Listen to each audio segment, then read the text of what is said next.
Don't walk disorderly. Don't walk anyhow. Let us follow our directions, which we have agreed together to follow. Let us follow our laws, which we have agreed together to follow. Don't be a person who is doing anything without any order. Do things orderly. I would like to urge you this morning to be an order people, to be an orderly person, to be a person who walks according to what we have been told. So I said, I'll be going through this constitution of our church.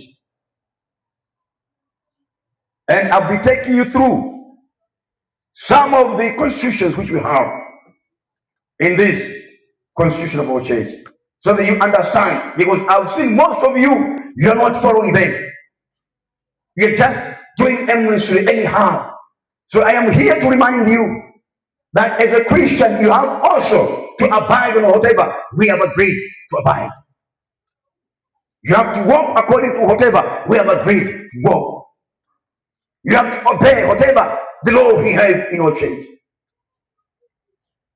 We have, I said, as people who are going in heaven, we have our main, our mother constitution, which is the Bible. If you're going to heaven, then this is your mother constitution, your main constitution, which you have to follow. If you're saying you are born again, you're saved, then you should abide to this Bible. Don't take anything else. The Bible is our main constitution. So we are all following this. Many directions are in the Bible. If you want to go to heaven, if you want to believe in Jesus, if you want to be a saved person, then you have to take this and follow this. Contrary to this, then you are not on the journey to heaven. You are not journeying to heaven. You are not. This is the only guidelines which can guide you the way you reach to heaven. The only guidelines which can guide you how to live as a born again, how to live as a Christian, how to live as a person of God. We are living according to this constitution. This is our godly constitution, our heavenly constitution, which everybody should follow. If you're not following the Bible, then you're walking disorderly. If you're not able to abide to the Bible, then, my friend, you are disordering yourself. You are not ready to go to heaven, because you don't know what are you following. We don't know what are your directions. We don't know. Maybe you're having your personal, your family directions, your ancestral directions. Maybe you're having. But if you are on the way going to heaven, you abide to the Bible. You follow the Bible. You listen to the Bible. You listen to what you are preaching here from the Bible. You not listen from the witch doctors, which are everywhere in the streets preaching falsehoods.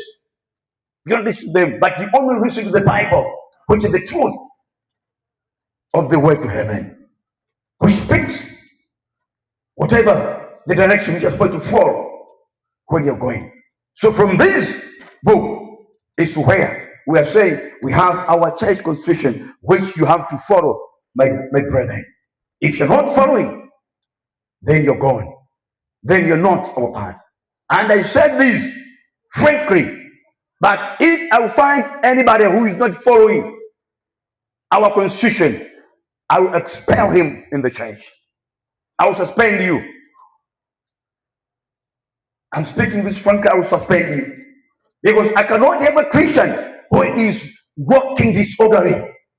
I cannot tolerate that one. I am here to teach you the way to go to heaven. If you're not able to listen, you're not able to follow, you're not able to walk in that way, then you are not fit for heaven. You are not fit. I want the people who are ready to understand, who are ready to listen, who are ready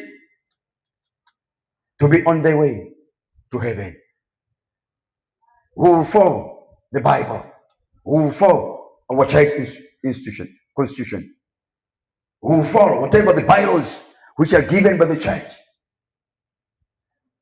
So I said, we have some conditions for membership in the local church. This constitution is having some conditions so that you can be a member.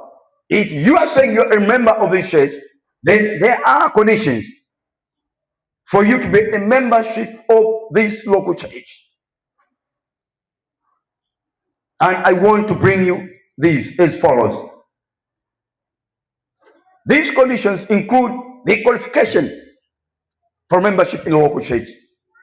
Qualifications. You should qualify. You should have qualifications for you to be here. You should be having a qualification for you to be a member of a secret society. You should be having a qualification for you to be a member of a certain company to work in that. You should qualify. That's what they say. Bring your CVs. If they have announced some vacancies, they will say bring your CVs so they can see if you qualify for that post. If you're not qualified, then you say no. Your qualifications don't meet our requirements. So if you have qualifications which meet the conditions of you to be a member of this church, then we will say yes, you qualify. If you don't have those qualifications, then you are not a member of this church, I'm telling you. So you should have these qualifications, my friend, which I want to utter them to you this morning as follows. What are these qualifications? There are conditions. The first condition is the qualification which will allow you to be a member of this church, of a local church, of our church, which allow you to be a member of TAG, allow you to be a member of CAP, allow you to be a member of this congregation, of this group, for those people who are going to heaven. There are qualifications which you have to follow. One of these qualifications is ensure you are saved. Make sure you are saved. Make sure you are saved and be a little disciple of Jesus. Make sure you are saved and be a little disciple of Jesus. If you're not saved, then you don't qualify to be a member of this church. Because we are preaching salvation. We are preaching people who are living in a whole life. We are preaching people who have left their sins, who have received Jesus. So if you are a member of this church, you should be a saved person. If you're not saved, then you are not a member of this church. I'm telling my friend. Then come before the pulpit and bow so we can pray for you for salvation. So you are also a member of this. Romans 10 chapter 9, verse 9. You may read that one. And John 3, verse 3 to 8. Romans 10, verse 9. And John chapter 3, verse 3 to 8. Second qualification, you should live a righteous life, holy life.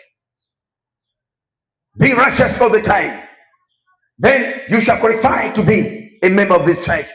If you are not righteous, you are living a sinful life, then you are not a member of this church. You don't qualify. Live a righteous life. I'm saying, my brethren, live a righteous life so that you are a member of this church. Third things,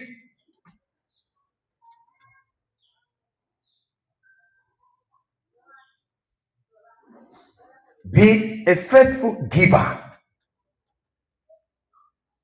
of the offerings and tithe.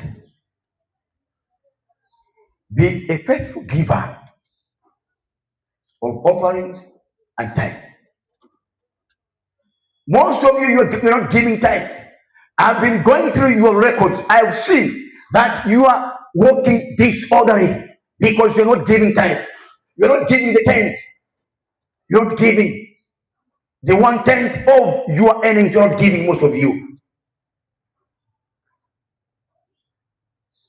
And I have told myself that whosoever who is not giving the tithe from this day onwards, I will sit with her or him, questioning why are not giving. Are you really a member of this church, or you're a member of another congregation? Are we together going to heaven, or you're going somewhere else? If you're a member of this, our constitution is saying our members should give tithe, faith-free. You should give. If you're not giving, then you're not our member. You don't fit to be our member. You don't have qualification, you don't qualify. I want those people who qualify to be member of this church, who give tithe, who give offerings faithfully. You cannot come to the service empty-handed. No, it isn't. We are here worshiping our God. One part of worshiping God is giving before God. Giving your tithes, giving your offerings, giving your different contributions to the church. Then you be a correct member of this church. Because it is the Bible which is saying we have to give the tenth. If you're not abiding to that word of God, then you're not a member. You're not supposed to go to heaven. You are walking disorderly. You are doing disorderly. Paul is saying you are not supposed to live in that society because you are walking disorderly, my brethren. Give tithe. If you are here not giving tithe, I've been going through your record since January. I've seen most of you. You are just here for more than 3 months. You're not giving in a single tithe. Or you have just given once for 4 months.